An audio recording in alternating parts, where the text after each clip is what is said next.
The year is 1968. About 100 people crammed into a hall in Lake Geneva, Wisconsin. They weren't there for a wedding or a cult meeting. At least not exactly. They were there to play war games with little tin soldiers and argue about whether a catapult should do 2d6 damage or 3d6 damage. I'm talking about the very first Gen Con, where admission was $1, and Gary Gygax was just a guy with a cool-ass mustache.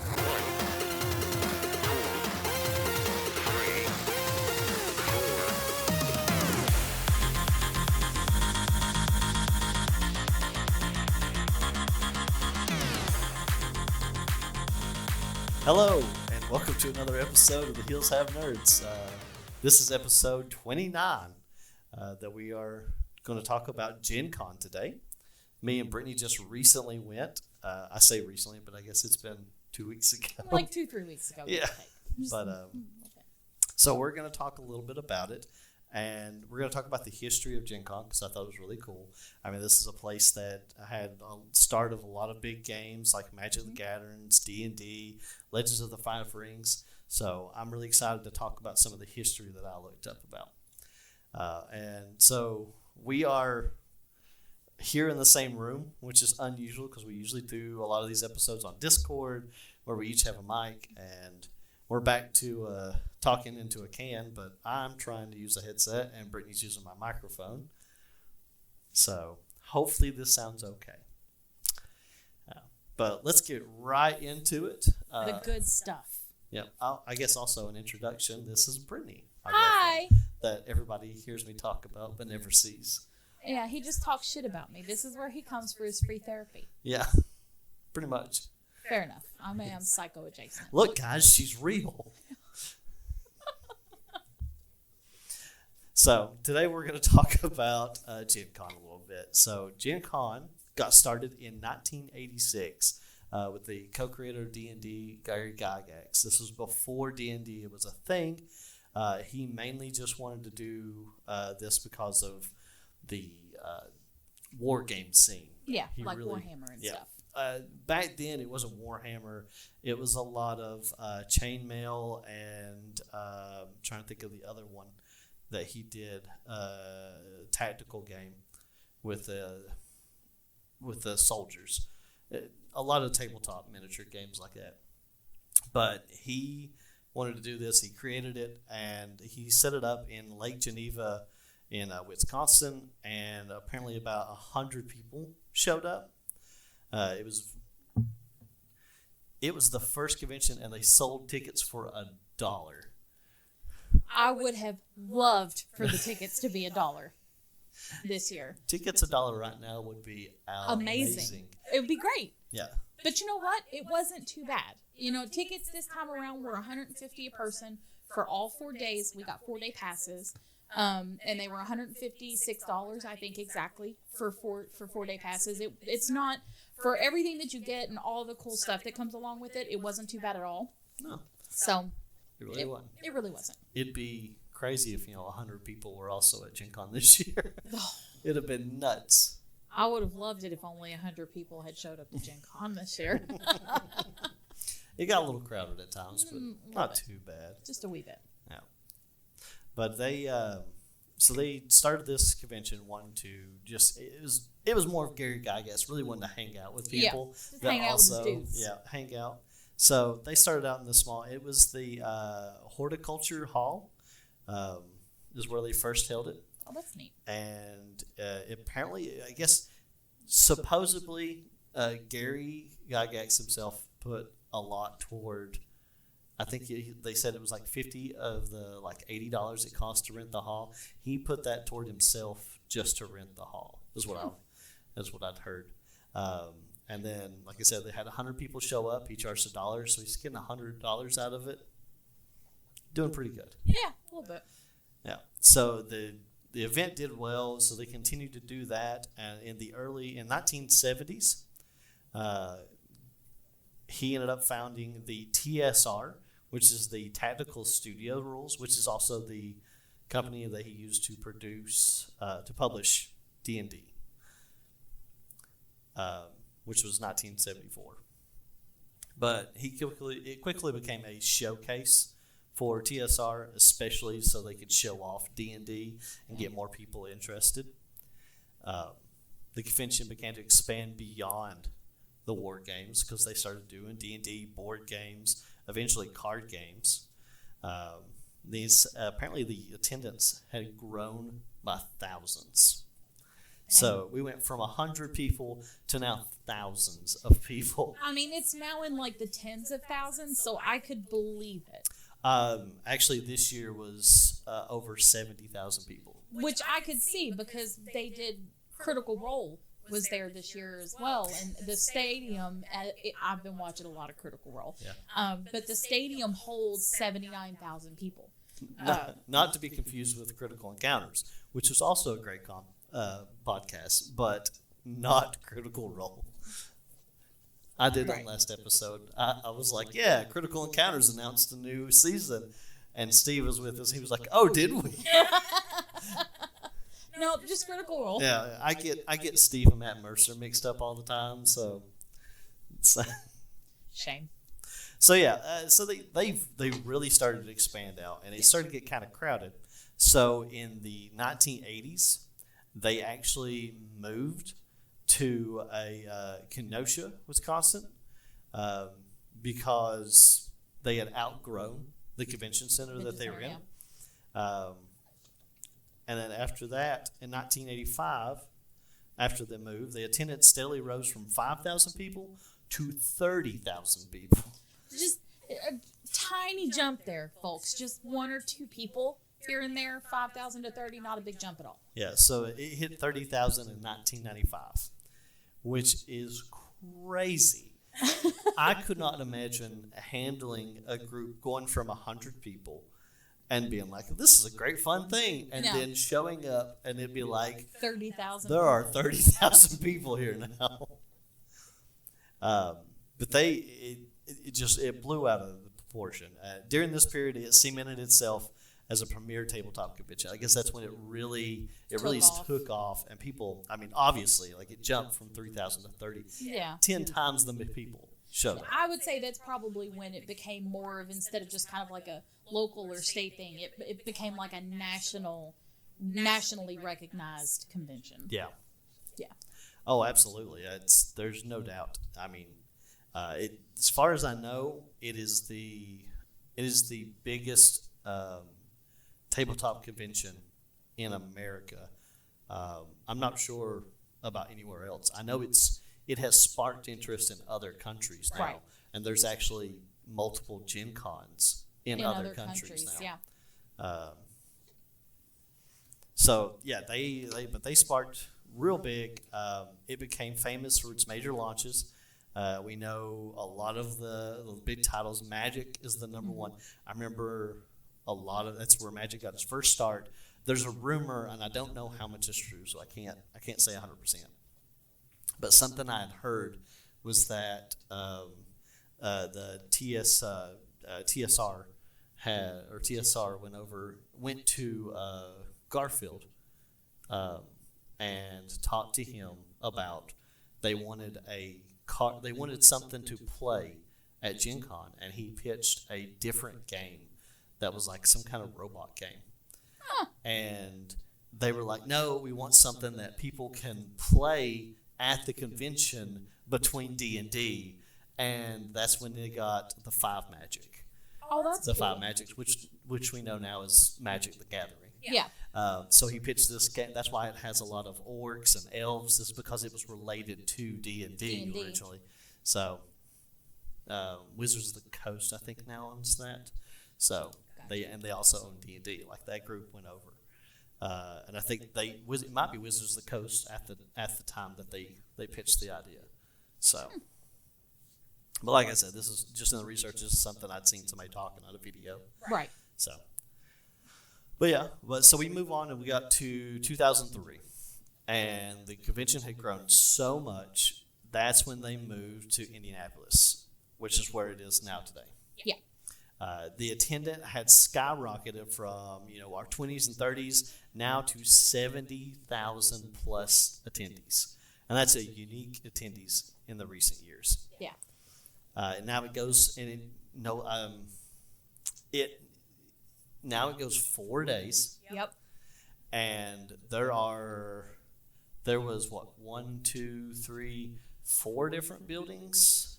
Yeah, so it actually expands. The Indianapolis Convention Center is where all the main stuff happens. That's where Event HQ is and the Vendor HQ is. That's where a lot of your they have smaller convention rooms and like smaller ballroom areas in the convention center as well, where they have like Final Girl had its own room and you could buy stuff and also play, and the All Play had an additional room there where you could buy the little games and also play. The one really big thing is they had one of the larger ballrooms, like for people who were bringing their kids. They had a place where you could take your kids to kind of get away from the crowds. But it had the big convention center. They also had the Lucas Oil Stadium also was exclusively Gen Con, but it's mostly the Magic area and open tables. And then they do have 3 hotels around it. That would be the Hyatt, the Marriott, and the other Marriott. And all 3 of those also have places where you can buy games. They have open gaming areas. They have the game library in one of those hotels. All of them have events and they're themed, and they have like decorations, all kinds of really cool stuff there. Magpie Games was in the Hyatt this year, and we actually picked up a copy of the Urban Shadows tabletop RPG to run, and it looks really, really cool. So it's all over the place. It's the whole area. I mean, it shuts down the whole downtown Indianapolis area around the convention center, and it's a lot. It is. Yeah, it was amazing and very overwhelming with how much stuff. Yeah. So they've really expanded out now. They do, card games as well. They do LARPing. I don't remember seeing any video games this year. Apparently at one time, the video game scene grew within the convention. And in the, somewhere in the mid-2000s, earlier, they were like, this is getting too much. And they wanted to go back to analog. So they kind of pushed away from video game era and went more to tabletop. Yeah. Just lining tabletop, supposedly. Yeah. But it's become the largest, So I've got a note here. It actually became the largest tabletop gaming convention in North America. Yeah. So. It's massive. But 100 out of 10. Worth it. Yeah. And I got my note, they've inspired international spinoffs like Gen Con UK, Gen Con Barcelona, that's awesome. Gen Con Oz, although it's not lasted. I hadn't found any more information. That was what I got. Apparently, Gen Con Oz didn't last very long.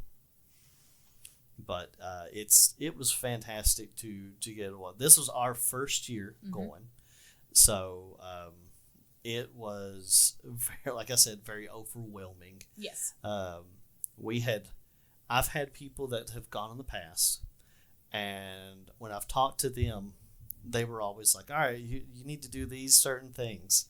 And of course I took none of their advice. Yeah. No. But they really, as I went, I was like, oh, I should have done what they said. Oh, I should have done what they said the whole time. But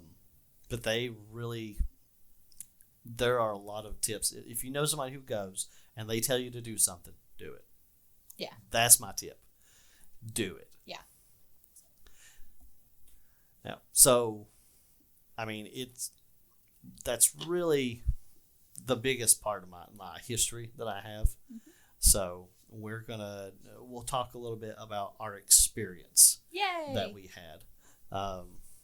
We had a really good time there. Yes. So we left. There are some events on Wednesday. Yes. As far as I know, there were some events, but we didn't get there until late on Wednesday. Yes. We went Wednesday afternoon to pick up our will call tickets because while lots of things are digital, most things at Gen Con are not. Yeah. The app is trash. I will say it is the one thing that really does need to be updated. It was a nightmare. It was a nightmare. That app. Yeah. Because you had the app to look at all the events. But you could not things. purchase events on you the couldn't app. purchase tickets for those events. You had to go onto the website to purchase those tickets. Mm-hmm. But it was cool to be able to scroll through those events, and that it had the map, which was really nice. Yeah. But at the same time, I think it would be really cool if I could just, I like this event and just purchase my ticket. Yes. Rather than me saying, I like this event.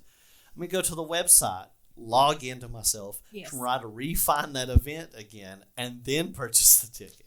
Well, and also, I think that I think using paper tickets is just unnecessary. I think it's unnecessary. I think it creates unnecessary traffic. I think it's just unnecessary time spent in line. It's just unnecessary. It's a waste of paper. It is. Because really, like you said, we had to go to will call because we had to go pick up the tickets that we purchased. Right. Because some events, they cost from different range of price. Right. And then you could buy generic tickets, which were $2 each. Yeah, which were not bad at all. Yeah. And you could join an event with a generic ticket. Yeah. But you had to pay generic tickets equal to the cost of that event. Yes. So like we did a Champions event, and a friend of ours used his generic tickets because somebody didn't show up. That I will also say that a lot of the events, people there, I think if you just have the generic ticket, they'll just let you. Depending on what time of the day it is and how tired they are. If there's space. Yeah. They'll just let you slide in there. The whole idea is that as long as there's space, which I think I think they do, they undersell so that they could use the generic tickets. But things like, I wanted to do that Soulbound, the League of Legends game. I really wanted to do that, but there was just no opportunity. Space. And I feel like if I tried to go over and get a ticket with generic tickets, I wouldn't have had a chance. Yeah. No way. Yeah. So, I mean, we bought a lot of generic tickets that we ended up not using. Yeah. But that was a poor planning on our part. It really to be completely honest. We did not plan properly for events. With it being our first time going, we took a long time in the vendor hall every day. Because it takes longer than you might think. You may be like, okay, well, we're going to do quadrant 1 this day, quadrant 2 this day, and it's just not going to happen because before you know it, you've spent 4 hours just trying to get through. There's just that many people. It is, you can navigate it, but there's just so many people that it just takes a while. You're not consistently walking through booths. It's this stop and go kind of situation. And so if you're not planning ahead and you don't already have events planned, it's just really hard to gauge. We got lucky and we were able to slide into a few little last minute events. But I would say that if you're doing events, try to plan those ahead of time, and do all of your vendor hall stuff before your events. If you're looking for less crowds to do vendor hall, you want late afternoon. You want probably between 3 and 5. Yeah. Between 3 and 5, 3 and 6. I agree. Yeah, because a lot of people do branch off early on, and I think a lot of people go. They have a mindset of I'm going to go in and get this item. Thing. And they go in, they get that item, they kind of wander around a little bit, and then they leave and do their events later in the evening. Which there were events that started before the vendor hall even opened. Oh my God, yeah!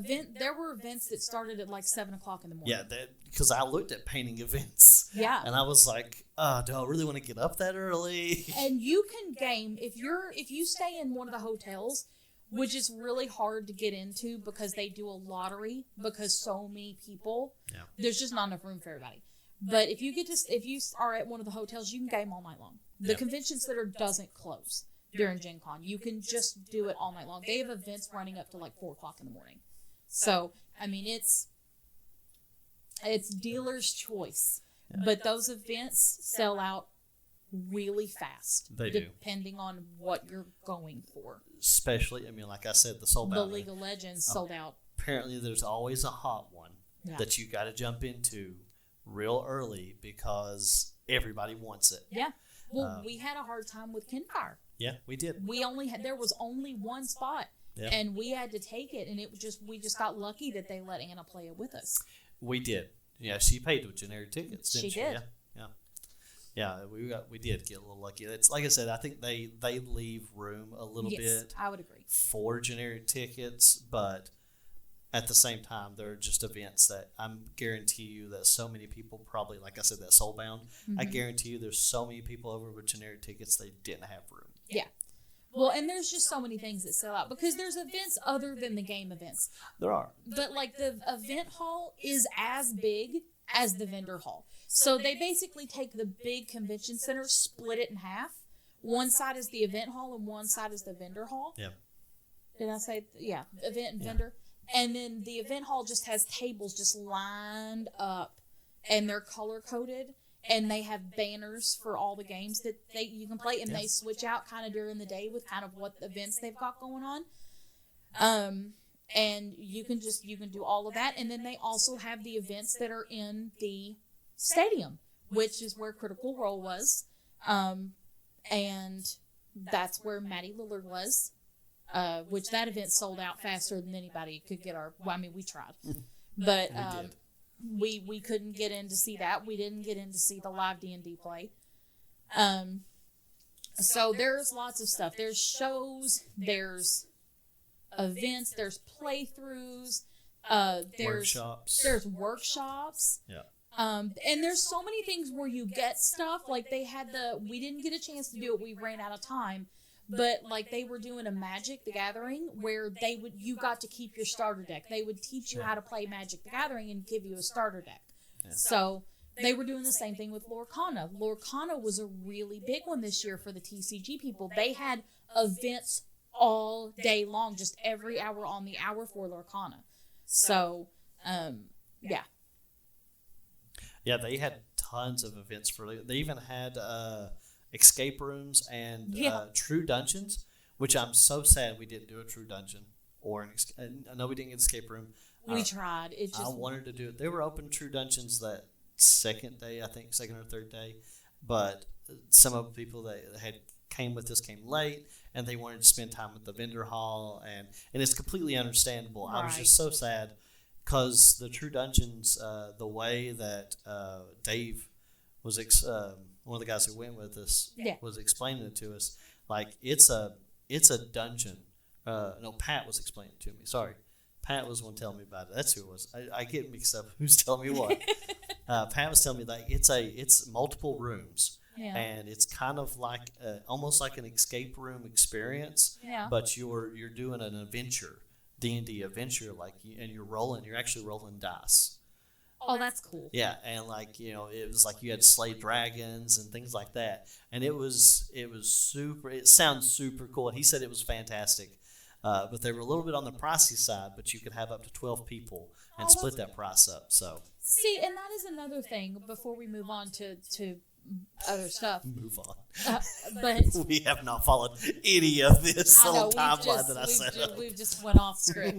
But the events are not that expensive. One thing I will say that I was very impressed by, there are a few things that were a little expensive, like some of the painting workshops that Aaron wanted to do were a little expensive. A lot of the painting, they ranged from it was $30 to $60, $60. But you did get to keep the got to keep the miniature, and a lot of them were like teaching you how to do specific paints. Right. How to paint the red dragon, or like the one I wanted to paint. One of them I wanted to go to. I was going to go to that Sunday morning, but we ended up doing the game hall. Oh yeah. I wanted to go to it, but it was like how to paint energy, like glowing energy on things. That's cool. Yeah, I really wanted to do those. We just didn't get a chance. We didn't plan as well. But we know better for next year. We did. We're now veterans. Yes. Yeah. But most of the games run anywhere from 2 Actually, a significant amount of them are free. Were free. Yeah. You just have to sign up for them. Yeah, I mean there were a lot of events. I mean, even there were a lot of events that had time frames, but there were some things that you could just was free. Like there was a D&D sessions constantly going. There was a paint. Just sit down and paint, wasn't it? Yeah, I'm trying to think of the paint group. Citadel Paints. Yes. Citadel Paints had a little section that anytime you could schedule yourself an appointment, but anytime they literally had a sign that said just sit and paint. Sit and paint. Yeah. It was just come and paint. You could sit down, and they had Warhammer 40K and Fantasy, Storecast Eternal, like a knight miniature, and they had one of the Space Marines that you could go sit down and just paint one and take it home, which was really cool. And I know they had a lot of the Warhammer 40K miniature games, and I think they had War Machines and a few others that I saw, but they just seemed like they were just always going. I know the D&D one for a fact, because there was a guy standing next to the table, and when they needed people, he would be standing, he'd be like, two more for D&D. He's like, we need two players. It was a blast, and it was just so much. I got overwhelmed really quick. We didn't get to do everything. We were there for all 4 days, and we still didn't get to see everything that they had to offer. Yeah. So the exhibitor hall, that's where all of your game demos and events, game events were. Most of your game events were, and the other side was all the vendors. Yes. Apparently, they didn't have an exact amount. They said there was over 575 vendors. Yeah. That was in the vendor hall. And I know for a fact that those numbers, because they sectioned it off and had different, almost like street names. Remember? Because it was section 1000, section 2000. That's not even, that can't even be close to the right number. Well, a lot of the vendors took up more than one section. That's fair. They had some vendors had big sections. Some of them had small sections. Some of them had just one little square. And it depended on what they were too, because although there are lots of game vendors in it, well, most of it is game. A lot of them are dice galore. Yeah. And art. Well, there was a lot of art vendors. ChessX had three different booths. Freaking booths. Yeah. They had 3 different booths. I remember, and they always had those. They had that big section where you could take the bucket and just scoop up. And I was sitting I was looking at some of the dice, and there was a guy, and he scooped up the bucket, and he looked, and the person goes, "You could get more in that. I'm pretty sure." I was like, oh. Yeah, ChessX were great. Yeah. And the other dice vendors were great, too. We got some really cool dice from some of the other vendors. Probably one of my favorite dice vendors, though, was you paid... Oh, the machine? Yeah, the little, it was like a gumball machine. It was a vending machine. Yeah, a little gumball machine. And they gave you a coin and you turned it and you just got random sets of dice. And all of them, none of them were plain. They were all pretty sets of dice. Yeah, that was my favorite. I mean, but he got a master set of dice because he cheated somehow. Yeah, and we'll get photos. We've posted, I think might have already posted, but I got I won some really cool dice. I don't know if you can tell, but they're they have flowers inside of them. They're really pretty. But those were ones, because some of them had scrolls. Yeah. They had little scrolls inside them. You opened up and it had a number correlating to a prize that you could win. And I ended up getting these, which I thought was funny because Brittany and our friend Anna had went right before me, and I was like, I'll try it. Yeah, and he got that one. And my friend Anna, bless her heart, that's her favorite thing. She wanted them so bad. And Aaron would not give them to her. Out of spite. And then we got the other ChessX, honey, if you want to show them. So ChessX has these hidden wonders. And they are really neat, too. And they're cute. These are just let me drop these real quick. While he destroys them. They're not destroyed. Yep, there we go. So. They're little mimics. Trying to get some glare off of them. Yeah. And I'm also trying to do this on camera and mix it up. So there's different ones. These are just 2 that we have that are still sealed, but they had a mummy-looking one and different ones. But they have mystery dice. It's random dice inside these. And it's a full set. Yep, full set. For $10. Yeah, it was a really good deal. Yeah, they were really fun. So what would you say was your favorite vendor that you went to? My favorite vendor that I went to, even though I enjoyed some of the art vendors, we had some friends there that were there for a lot for the art, because that's kind of their jam, and that's all. If you go there and art is your jam, that's great. Yeah. I was there for board games. I wasn't there for art. It was pretty. I got some stuff, but it wasn't my favorite. My favorite vendor was the Davy Jones locker lady. Davy Jones. Let's see. You're fine, baby. Headset will make it. I kind of went off by myself one day. My bestie was looking at some art, and I just had zero interest in it. And I just stumbled across this husband and wife couple who, she was demoing this game, and it's a little miniatures Davy Jones locker, kind of on the sea board game. And, I just kind of fell in love with it right off the bat, but I saw the banner first, and there's a variant in this that you can play, with an expansion that turns your ships into ghost ships. I mean, I was sold immediately. Yeah, they were really cool looking. Yeah, and she was such a nice person, and they funded everything themselves. She did all of the artwork. He built the story. They're just very, and that was one of the things that I found really great about Gen Con, is that it's not all of these big gaming companies. A lot of it are like mom and pop gamers, and they're building these games in their homes and funding it themselves, and they're just setting up these booths and selling the games that they've just made themselves. And it was really, really cool. We haven't played it yet, but we're gonna take it this weekend and hopefully play it with Josh and Elizabeth. Hopefully get to play some with Josh. Yeah, but that was my favorite vendor. It's probably not my favorite thing that I got, but that was 100% my favorite vendor out of the takeaway. That's the vendor I remember most. So. Oh, that's cool. What about you, baby? Oh, that's tough. The favorite vendor, it might be Kinfire. I should have brought my bag in here. So I collected pins. A lot of people were giving out free pins. Brittany got. So they give ribbons. She away? also gave. I was like super hunting the ribbons, man. So I don't know for sure, but it seemed like that was a new thing this year. The whole ribbon collecting, and you could collect different ribbons, and everybody was tagging them on like that to their badges. And they give these away. This is just a little marketing tool for them. Yeah, some people completely gave them free. Some people gave them away with purchases. So a lot of different things, and it was really neat. But a lot of them gave out free pins and stuff.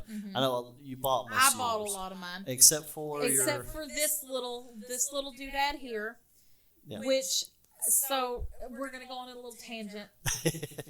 So we were upstairs in the convention hall, just kind of taking a little break. We had just dropped off our games because we had just bought Kinfire, and we needed to store it because it's a big, hefty game. So we needed to store it, and so some friends of ours, we had just deviated into another room, and I saw this glowing from afar in the corner of a room, and so I grabbed her hand. And we ran to the corner of the room, and we walked in, and there's this obviously not British person speaking in a British accent, and we chose two little things. I think it was a plant and a ghost and a scorpion. And a scorpion, because you chose the scorpion. Yeah, that was the We chose plant and ghost, and you put it in a cauldron, and we say the magic words, and we had to spin around because the cauldron malfunctioned during ours. I did. And we created an air potion, the potion of flight. And so we got a little button. It was Apothecary for kids. Yeah, it was Apothecary Junior. Yes. Yeah, it was the kids' version of the Apothecary game. And but it was so much fun. They had this little magic tent. These ladies, and they had looked like Hogwarts kind of robes on. And it was she spoke very, very obvious fake British accent, and brought you into that tent. She was like, "You ready to do some magic?" Oh, it was amazing. It was 10 out of 10. Yeah, you had the three Top there. 5. It was was it frog? Wasn't it frog? Was it frog? Yeah, Frog, scorpion, ghost. Frog, scorpion, and ghost root. Ghost root. Because I was like, that is the veiniest looking ghost I've ever seen. And I was really worried about this children's game. And then she was like, ghost root. And I was like, okay, that makes more sense. Yeah. But yeah, you chose 2 of them to put in the cauldron they had, and it lit up and smoke come out, and it made a potion depending on what light you came. And she actually asked, she was like, is there a certain potion you want to make, or do you want to just put whatever you want in there? And I was like, let's roll the dice. And I picked ghost and scorpion, the ghost root and the scorpion, and I put them in. And she was like, say your magic words. And I was like, bibbidi bobbidi boop. She was like, oh, my favorite. And mine made a potion of fire. Yeah. And so I got a badge. It's a red badge with a little potion, a fire potion on it. That's cool. They're all in my bag that I carried around. But I think my favorite thing is, and I'll have to take a picture and put it up here, was that pin that we got from Campfire. Yeah, we demoed the Campfire Council. I'm so mad I didn't get that pin. And I thought everybody got the little No, they just gave it to you. The voucher is what it was. And she was like, take this to the booth and they'll give you a special. I was like, oh, okay. So we went and bought the next morning because they sold out. They only carried 40 a day. And he's just like, we sold out within like 30 minutes. Oh, gosh. So it was the one time that we got, like, we were there an hour early. Yeah, we were like, we have to be there. We figured out we hunted down where the table was, knew which door we needed to go in. Yeah, we found the closest entrance, and we just, they were like, you're not allowed to run, but you can walk fast. Which they had that announcement every morning. They were like, don't run, don't play leapfrog. Yeah. Well, because I think the thing that everybody has to understand, like, and I understand that, like, you're going for your games, and, like, it's not just a hobby for people, and I get it. It's not just a hobby for us, but there are kids there. Like, there's children. There's families. There's families there, and the last thing you want is to trample somebody. Yeah, no. Or hurt somebody. Yeah, it usually wasn't too bad. The first entrance was always the worst. Yes. Always the worst time, like as far as crowd wise. Yeah. And the only time we went to the first entrance was that day. Day one. We did day one, but it wasn't that bad. We were at the main entrance. Yeah. Is what we were. We were on the main side. We just went in the ADA entrance. Yeah. Well, they let all the ADA in first. We went, but we didn't go in before the ADA people. Yeah. It was after they had already let them in. Yeah. But that was the only time that was really rough. Yeah. But we shot to that, and you did, boy. He was on a mission. Well, you and Anna were like, go find this now. We have to get this, because we watched, even when we were standing in line. Yeah. People were just like, and they were just. I was watching them dwindle, and I was like, oh, please have enough for us. Yeah. Well, people jumped out in front of, because bless Anna's heart, she gets in a crowd, she freaks out. So. People jumped in front of us, and Aaron and I and her got separated. So she just kind of latched on, like she tore out a little chunk of my hair when she grabbed onto my backpack.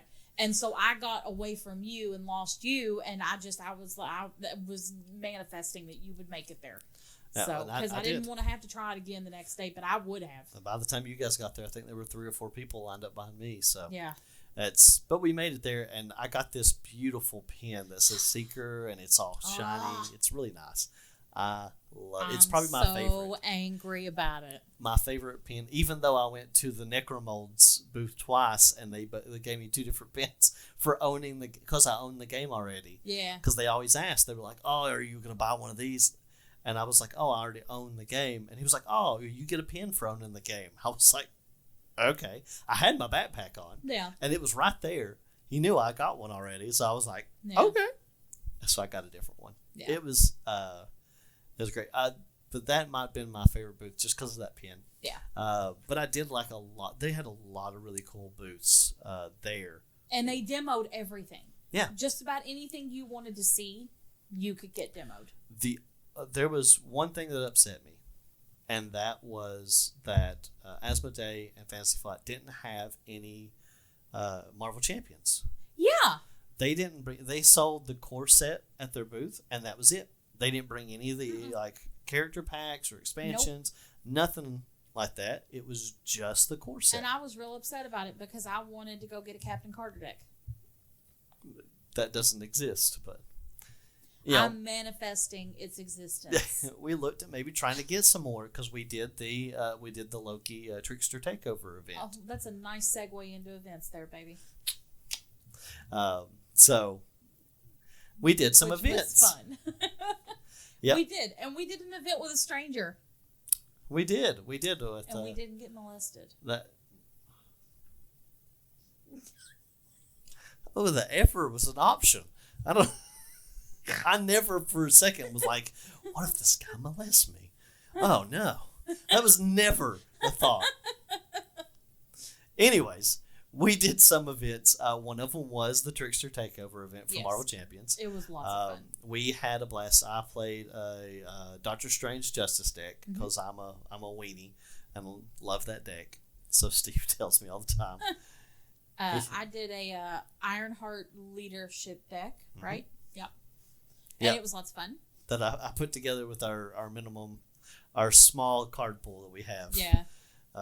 David ran a Justice Spider-Man, right? Spider-Man Aggression. Oh, Aggression. Yeah. He ran Spider-Man Aggression, and I sadly don't remember the gentleman's name. It was Hulk. And it was... I don't remember his name. Hassan. I want to say it was or Hassan. I'm just going to agree with her because I don't remember his name. He was a very nice man, and he was by himself, and he didn't have anybody to play with. Lovely guy, and him and David both paid with generic tickets, so they talked. They just pulled in with us. Yeah, he came over and he was like, David was like, "Hey, can he play with us?" I was like, "Yeah, we have 3 people. We need a 4th." Yeah. And he played a Hulk aggression deck. Yeah, it was fun. That was pretty cool, except Loki told him he couldn't do anything. Oh my god, that Loki deck was hard, man. It was. The Doctor Strange Justice deck usually has no problem with threat, and it was really having trouble keeping up. Yeah. And it played with this weird group-like feature because they separated us off into groups. Yeah, so that was the multiverse. The pod. It's a multiverse event. Yeah. So we had 3 pods. They had multiple people, but they separated each, like every 3 groups was in a pod. Yeah. And so we could do things to affect other pods, and it was those cards. They had the tokens on them, and we could give other people tokens or give us tokens. They could give us tokens to use to like boost attack, boost threat removal. There was one that boosted defense, things like that. It was actually really cool. So, but boy, was it a hard motherfucker to beat. Yeah, he had 700 health, and every time we beat him, they had, I'm trying to remember what they were called. They had tokens on him. And depending on the amount of tokens was how much damage we did to the 700, the big threat. The big kahuna. Yeah. And boy, we came up to the very last minute of trying. I remember. It was pretty close. Yeah, and they were about to call it. He had 2 health left. And I remember we had him almost dead. We were like, come on. We got to go. We got the last hit. So we defeated Loki. It was our group with no help whatsoever. But it was a blast. It was. The gentleman who played the Hulk did a fantastic job. He really got locked down, and Loki was tough. Yes. But you can play that with the you can actually, in the pack, comes with the multiverse stuff and the single player. The single player variant. Yeah, so you can play with just a single table. You have the cards? Oh yeah, we got some promos. Promo packs. We got promos, which this is Josh's. Yeah. So, but I decided to give Josh my cards because and they gave us some promos of the new Civil War. I don't know if you can see it very well. Of the Civil War set coming out, and we can flash a photo of those on the screen for a better view that we'll get. But they gave those for participating in the event, and since me and Brittany both participated, we decided to give, it's actually why I pulled Brittany into it in the first place, so we could get a set for Josh. Yeah. It was fun, though. I like Champions. I just don't get a chance to play that often. It's a good game. It's fun. I really enjoy it. I like it better with a group of people than playing a solo. Agreed. So, yeah. But yeah, we did that. We also did the Kinfire. Kinfire Council. We can't just say Kinfire. We have a tendency. So we started with Kinfire Delve. Originally, that was our game that we got into last year during River City. No, it was the year before. Was it year before? It was the year before because we picked up the second one at Lexicon. Yeah. Or the year before Lexicon. Because we took it with us. So it was River City Con here in Louisville. We picked up, and we ended up playing it there and loved it. We picked it up. We picked it up last year. So, and then we got into Kinfire Chronicles. We finally got a copy of it. It was impossible to get a copy of that. We finally got a copy of that. Which is real similar to a tabletop RPG, but very... Yeah, it's structured. It's an adventure game like Gloomhaven, where but except it's open. You open a book, and there's your map, and you play with cards to use your abilities and things like that. It's actually a lot of fun. I really enjoyed that one. So when they announced that Kinfire Council was going to be here, and it's a newer release. Different. And it is a very different. It plays similar to Lords of the Waterdeep with worker placement. Yeah. And they still have the mechanic of the cult is attacking. Yeah. I loved it. It was so much I think fun. it goes 6 players? I think so, yeah. I think it goes up, if only I had the game close by and I could look. Yeah. Let's see. Up to 2 to 6 players. Yeah. So, Kinfire Council here. See? We happen to have the exclusive Gen Con edition. Yeah, we do. Yeah, we have the upgrades for it and everything. The expansion. And the expansion. Aaron fought for this. I did. But it plays on tiers. Like the city has different tiers. You had like different levels of the city, and like the third tier, I remember you had to be like, my girl didn't have to pay taxes because she was a noble to get to the top tier of the city. And it was actually, I loved the game. It was so much fun. And you know what? It's complex in its setup, but it's easy to learn, which I appreciated, because I don't want a game to be so easy that I don't feel like there's a challenge. Yeah. But I want to be able to learn it in enough time to be able to enjoy the game. Well, that's the dream, is quick setup, easy learn, fun to play.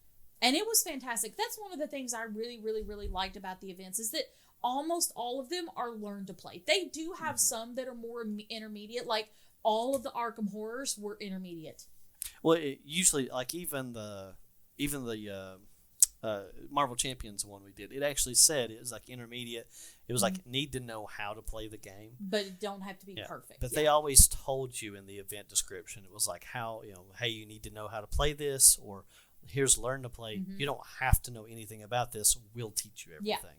And they did. They kind of followed us around, walked us through stuff. It was the Imagine Dream team there were just fabulous, top notch. Absolutely. Lots of fun. 10 out of 10.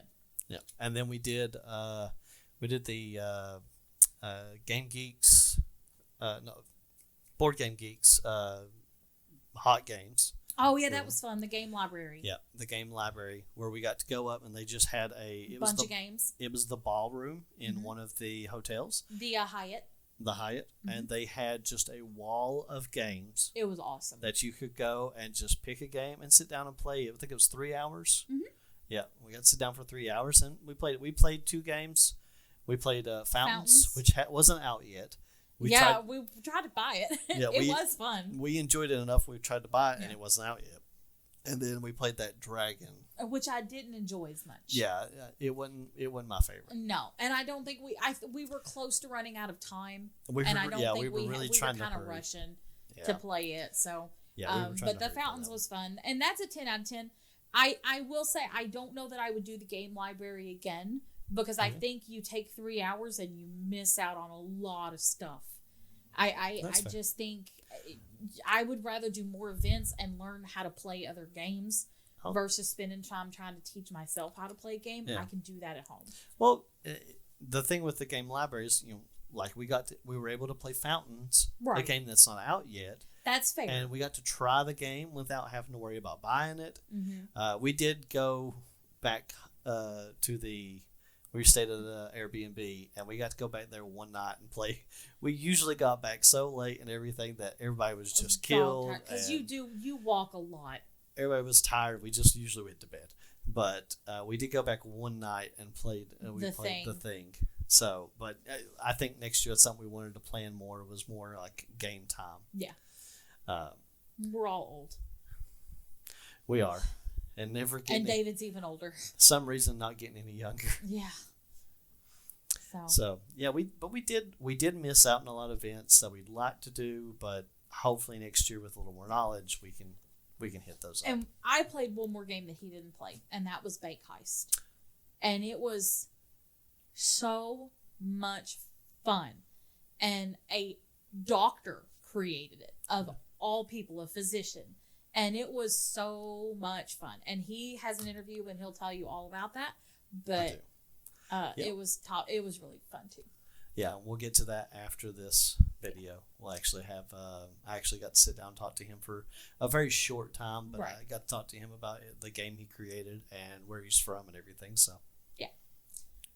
Yep. So we did see. I have cosplay on our notes here because we did get to see some. They actually had a cosplay parade. They did. That blocked the entire and it was super annoying. And it's cool. I'm glad they had the cosplay parade. I got to see a few. They were really cool, but we were in a rush to get. I can't remember where. We were going to an event. We were trying to get to an event, but I can't remember what one. But we were in a rush, and we ended up finding a way around and going in a long way. But we found we got through there and actually went through a different way, so we kind of missed the parade. But we did get some pictures of some really cool cosplays that were really nice. I enjoyed those, the ones that we saw. There were some really cool ones. I liked. There was one guy who did Guts, and the lady that was with him. I'm not going to assume anything, but the lady that was with him created the costume herself, and it was really cool looking. But there were several really good ones that we saw. Agreed. And then food. The food. Oh my God, the food. The food. Let's talk. I've been wanting to talk about the food. Let's talk about the food. The food was great. They have food trucks, so they shut down the street between the street between Lucas Oil Stadium and the Convention Center. They actually shut that down during the hours of the Convention Center. Yep. Yes. The convention. Which is so the vendor hall is open from 10 a.m. to 6 p.m. That is when the food trucks will be there. Some of them open earlier, but they don't officially shut down the street until 9 a.m. So it's 9 a.m. to 6 p.m. is when they shut down the street. So that's when you're guaranteed that the food trucks are going to be there. Now, each hotel also has its own indoor restaurant. They have all kinds of indoor snack places where you can get like pretzels, hot dogs, burgers, stuff like that. I will tell you that they will run out by day 3. Sometimes day 2. Of things, and they won't have stuff. They won't have the hot dogs. They won't have the burgers. They won't have the pretzels. They won't have the things. They ran out of carbonation on the last day, and they didn't have Pepsi. Oh yeah, the convention center food. Yeah, they didn't have any. They didn't have any of the carbonation, so I couldn't get a drink. They didn't have hamburger. They didn't have fries. Nope. That's what it was. They ran out of fries on day 2. They ran out of fries on day 2. Yeah. I think they ran out of pretzels because I tried to get a pretzel on Sunday. Yeah, a lot of the vending machines were out of stuff. Oh, the vending machines were out like day 2. Yeah. Second day, I was like, oh, I'm going to get a water from the vending machine and not wait in line. Wrong. Nope. But the food trucks were amazing. Amazing. The lines sucked at certain times. Yeah. But they batch prep most of it. They did. Island noodles is really good, by the way. It was really good, but it has the line is usually line. We caught it at a moment that they had a very short line, lucky us. Yeah. But the line was usually way down there. But we did eat. I actually liked the hot dogs that I got from that place. Like the donuts. The donuts were really good. The lavender sugar donuts were just top tier. Without a doubt. Those were really good donuts. And I really liked the Korean barbecue. They did like a Korean barbecue noodles. And they actually messed up my spicy level, and gave me spicier than what I originally wanted. And it was good, but I couldn't eat a whole lot of it, but it was really good. And I liked, I really liked the breakfast places we went to, the breakfast restaurant we went to. I don't remember what I got on Sunday. That bread thing that they had all that stuff. Not an empanada, a papita? No. Maybe. Was it a papita? You could have said oogly boogly, and I've been like, yeah, I guess maybe. I don't remember what it was called. It was just like bread, and they had stuffed like egg, cheese, and bacon into it. Yeah, that was really good. It was super good. Yeah, that was really good. Which like I said, I like that hot dog because I got the belushi, which is like a chili cheese dog. Yeah, and it was really good. But yeah, the food trucks lined up. They were I so ate many. An erroneous amount of nachos because that's about the only after day 2. That's just the only thing they had. Yeah. And but just to be completely honest, by that time, because you have to walk all the way back across the convention center to get to the food trucks. To get to the food trucks, yeah. And once it just became not worth it. Sometimes it wasn't. It just wasn't worth going back out. Yeah, sometimes you were just like, it was hot. Oh, yeah. Like it was hot, and you get a little miserable. You did, and we talked about the crowds weren't as bad. You heard a lot of horror stories. You really did. About how it was just shoulder to shoulder. Like I said, the worst part of it was in the morning going to the vendor hall. On a rare occasion, walking through, there was usually some clumps here and there, but it wasn't as bad as I thought it was going to be. No. I really, the way everybody talked about it, I thought it was going to be shoulder to shoulder the entire time, and it wasn't. So. No. I will say your 2 favorite phrases are going to be "excuse me" and "I'm sorry," because you're going to get hit and you're going to hit people. Yeah. There's no way around it. It's just you're going to ass to front to back. Yeah. Your boob's going to hit somebody in the face or in the shoulder. Like a lot of cosplayers that had big costumes. I know we like to squeeze. Yeah. And the worst one, the biggest thing that got in the way was there were a lot of people that had those big board game backpacks. And it was like a turtle shell just whipping around. There was actually a video I saw of that, and it was the guy was like, "Excuse me," and he went, "What?" Turns around and he hits the guy. Yeah. Yeah. So, and it's gonna happen. Most people are super apologetic about it, but the thing about it is you can't get nasty about it because it's just gonna happen. People got to have a place to put their games. And some people can't afford to buy the games and then go pay $20 to have them stored. Which we hadn't talked about. I thought was a nice feature. It was a nice feature. It was a little more on the expensive side, but I mean, for $20 for me to not have to carry around, Kincaid Council and its expansion, and which a lot of people handed out tote bags. Yes. And one time we had a bag rip. And I went over to the Asmodee booth and was like, "Hey, I seen they had tote bags. I was trying to get another bag.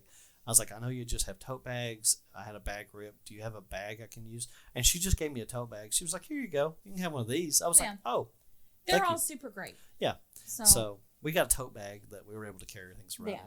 But Depending on how early in the day you're getting your stuff, you're just not going to want to carry it. That Campfire, it's not just that box. The expansion box is just as big as that one. And then there's another box with it. And it was heavy. And we didn't want to have to carry it all day. Yeah. So, we did pay the $20 store, but as long as it will fit in the bag they give you, which I would say is a decent sized tote bag. Oh, yeah. You can continue to fill up the bag. Now, once that bag is full, you got to pay $20 for another bag, for another slot. As long as the room has room, you can do that. Yep. Not everybody has the expendable income to do that. They're going to bring their big book bags and stuff like that. Yeah. And sometimes you're just, like I said, you're just going to have to be aware that you're going to get hit and you're going to hit people. And as long as everybody's courteous about it, it's fine. Yeah. And there was, I know there was a girl and another couple that had like wheeling suitcases. You can't bring those. And you couldn't bring those into the vendor hall or the exposition hall. they actually told them, hey, you cannot bring this here. Yeah. Not the exposition, not just the vendor hall, because there was a guy going from the demo room, exposition hall, to the vendor, and they stopped him. So I know they wouldn't even let the vendors do that. Yeah. Like they made them carry the boxes. They wouldn't even let the vendors do that. Well, it's a tripping hazard. Yeah. That's the reason why it's so crowded and everything. They couldn't have them doing that. I think the vendors, like during hours, I get it. Right. But, beforehand, I assume they were allowed to. Yeah. But yeah, you can't bring anything with a wheel, even though I thought it was weird they couldn't bring those, but those giant backpacks were okay. And some of them were massive. They were. Yeah. So, and of course, if you had a stroller, you had best have a child in it. I mean, in it. Child was not allowed to come out. If child came out, you were asked to leave. Yeah. You had to take the stroller back out. Yeah, I didn't see many strollers, luckily. No. Most of the kids were walking around with you. I will say, I know that this is like a family event, but I actually saw a lot of people with like babies and some really young babies. I don't think that this is a place where you should bring your newborn babies. Huh? I don't, especially it's loud. It's a lot of people. It's hot. It's dangerous. Don't bring your newborn babies to Gen Con. Well, I mean, it's something they wanted to do, and I mean, who says the baby has to stop you? The baby doesn't have to stop you. You do it. Live! Get a babysitter. Oh, I just seen my audio turn red. I'm so sorry, Travis. But so let's talk about Aftermath. So you can see these are some of the games. This is about 1/4 of the haul. Yes, like this is like 1% of what we got.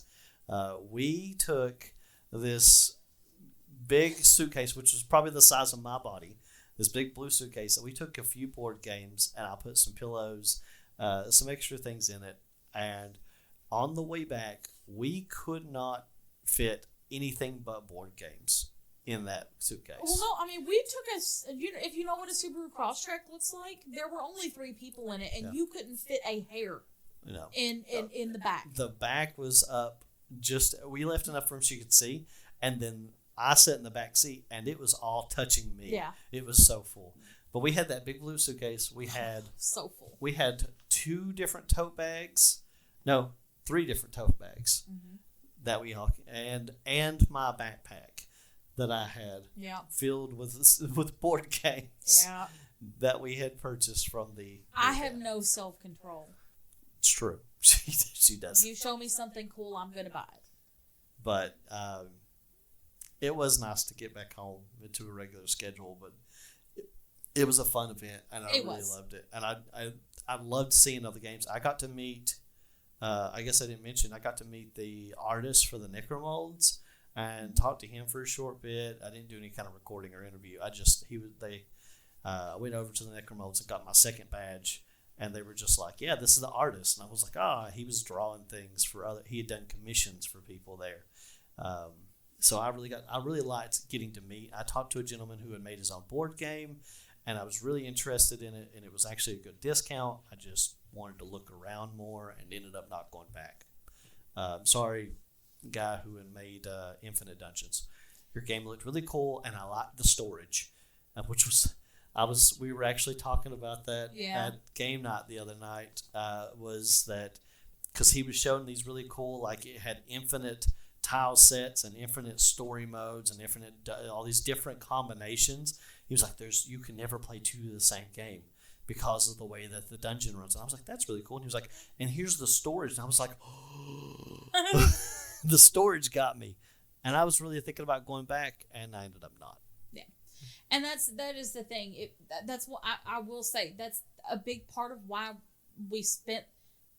We is not the word. That's part of the reason why I spent so much is because I was afraid that I would go back and they not be there, or I would forget to go back and go get them. And the thing about it is everybody has there's so many special like Gen Con editions of these games that they do, or they'll be like the Kickstarter editions that maybe you can't get anymore or something like that. And or mom and pop games like the Davy Jones Locker that you may not be able to get anywhere else. And so I mean, it was worth it. I think by the time it was all said and done, you can enjoy Gen Con without spending a penny. Yeah. Well, other than on your ticket and your tickets and event food. tickets and food. But even the food truck food was not overly expensive. No. I wouldn't classify it as being overly expensive by any means. I wouldn't say it's cheap, but it's not. It wasn't overly expensive. No. I will say that. No. I'd say probably you could eat a meal for $10 or $15. Yeah. Yeah. Yeah. So. Yeah, definitely. You could go and you could look around, enjoy free events, perfectly fine. And some games were quite reasonable. Mm-hmm. I mean, a lot of the like demo game demos and stuff were just like $2 to like $6. Yeah. For a demo and stuff. Well, we talk.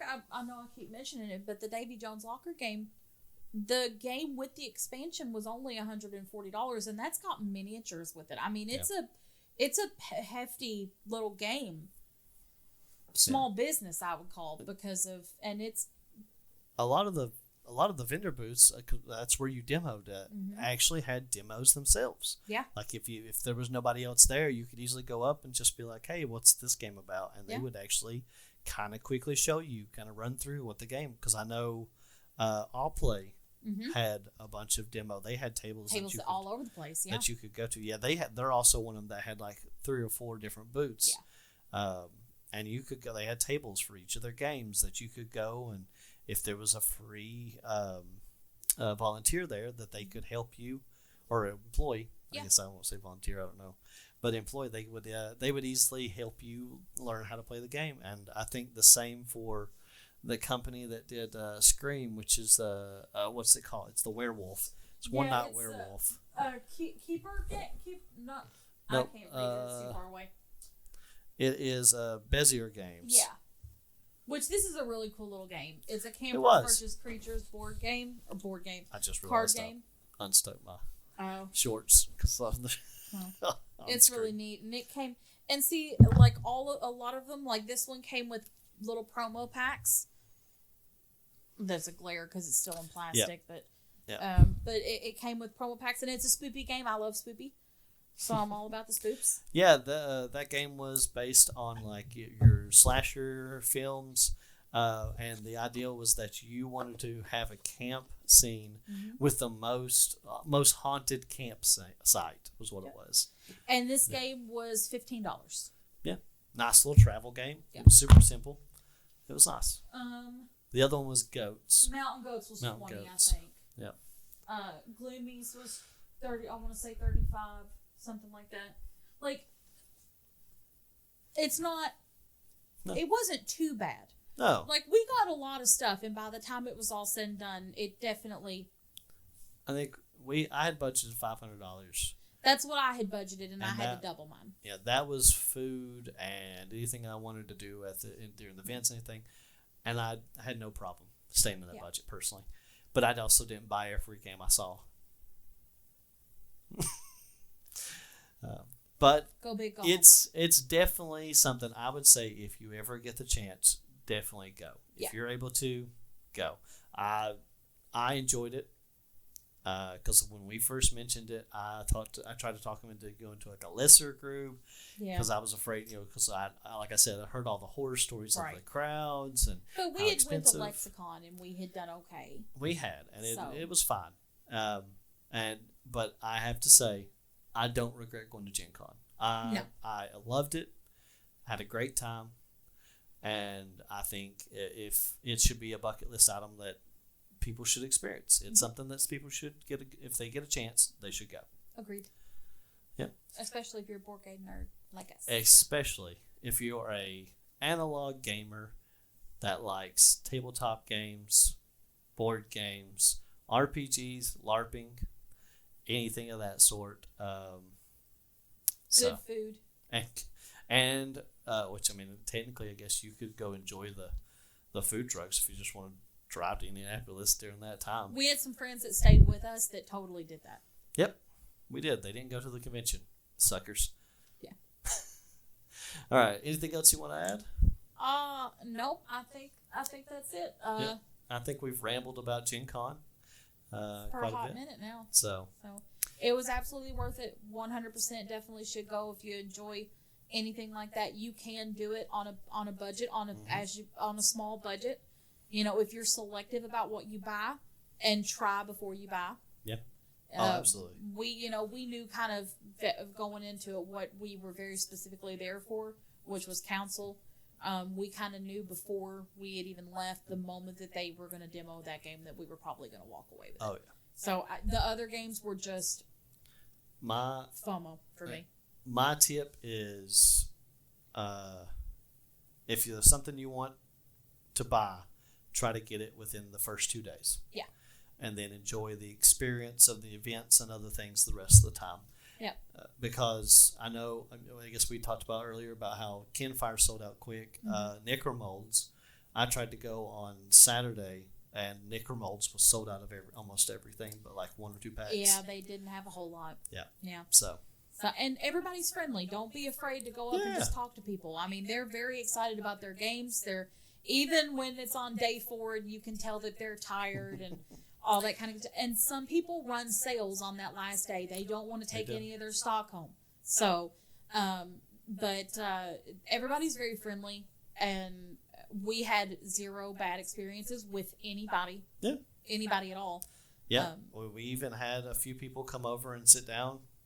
Just randomly. And just randomly sit down out, as we were eating or sitting around. Mm-hmm. And like I said, we didn't have any mean-spirited or hated people. No, they were really not cool. At all. Yeah. Same people with same goals and same interests. Yep. Yeah. It was lots of fun. Yeah.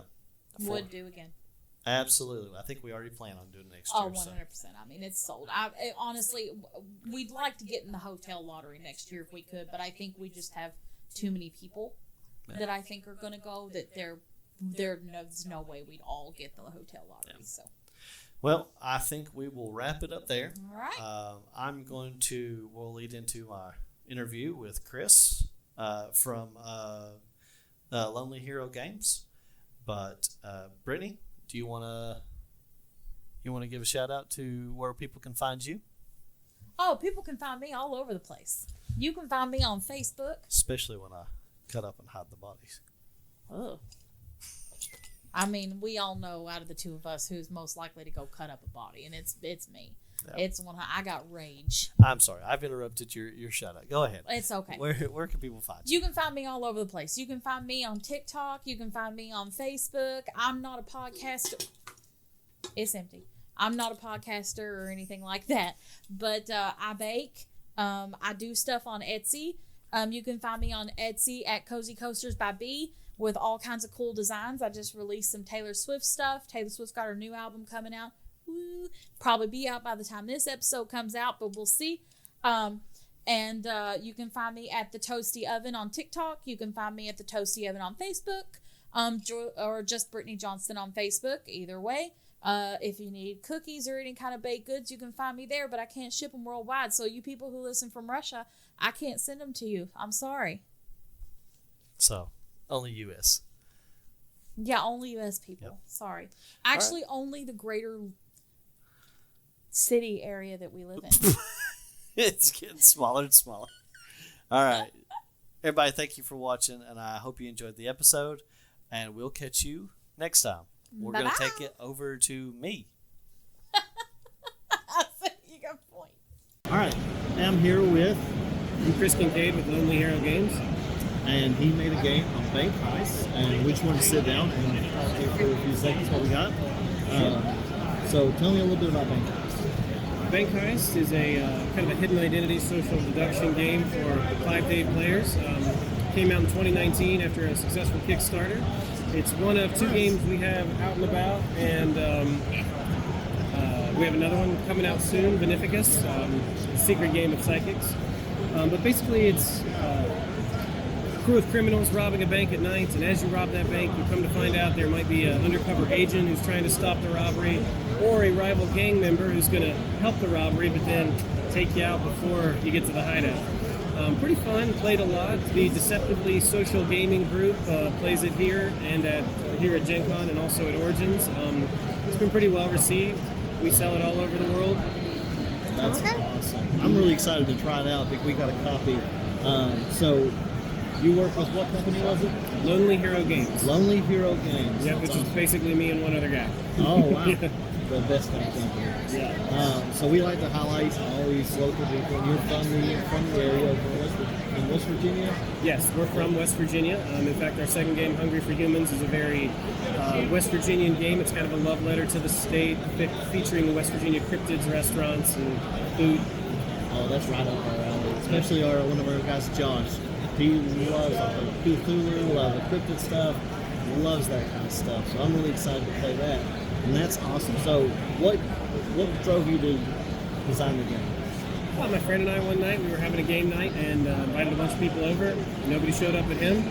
So we played a couple games just one-on-one, and then we just got down talking, and he said, I've always thought about this bank robbery game.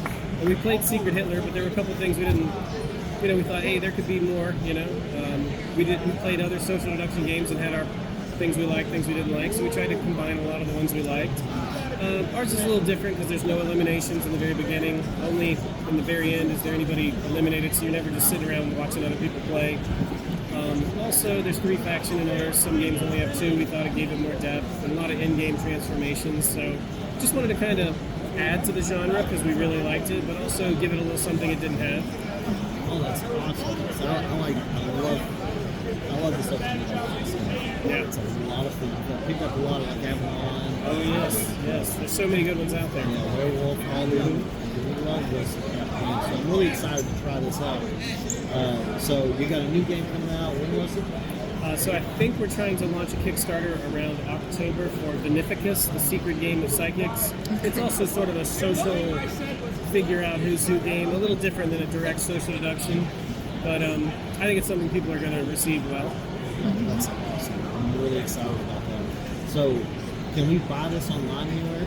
Yes, it's sold pretty much exclusively at lonelyherogames.com online. There are some brick and mortar stores like Four Horsemen Gaming and the Boardroom in West Virginia, as well as a few others. Tamarack, you might be familiar with in West Virginia, sells one of our games. So, may I ask a question? So the question I have for you, you have played a lot of social deduction games, picked out what you liked and what you didn't like. Could you say what stands out different from yours that you all added to this game? Well, I think the no eliminations till the end is sort of the big one, but it's a theme that I haven't seen repeated. There's others like Bang and things like that that are similar, but I haven't seen this the way we do it. So how can you phases. eliminate a player in the game? Well, there's a few ways. Again, not till the very end after a lot of deduction has taken place, but in our game, you can shoot the other players, you can sometimes stab them, sometimes they might get poisoned during the robbery and then just happen to pass away. Happen to pass away. Yeah, those are the main ways that we would die. But And there's a way to, if you did want to die, you have a card that can counteract that? Yeah, so this is a pretty high adrenaline game, right? So there's literally an adrenaline card in there, or 8 of them, that you can play to just, hey, get off me, and avoid shots and stabbings and handcuffs and all that. Okay, cool. Yeah. Sorry, I just want to ask. Awesome. I'm really excited to play the game, like I said. So I'll let you get back to it. We took enough of your time. Check out Bank Heist. It sounds awesome. I'm excited to see the new game. Awesome. Okay. Appreciate your time. Hey nerds, if you enjoyed the show and you want to get in on the conversation, then check out the details in the description of the episode. There, you'll find the links to all our social medias, or email us at thehillshavenerds@gmail.com. You can come on our Facebook or get inside our Discord and tell us all about your thoughts or previous experience at Gen Con. We want to hear all about it. Also, if you want to help out the show, take a second and leave a like, a share, a comment, subscribe, or even leave a review on whatever you're listening to. It goes a long way to helping us out to get the word out there for all the good people. And if you're able to donate, we have Ko-Fi. On Ko-Fi, you can donate to the podcast and become a member for all sorts of shout-outs and inclusions, including reading intros and outros. Every penny goes a long way to make the show a little better for everyone. We're doing the best we can. The link's in the show description. And we want to thank you, and we'll see you next time.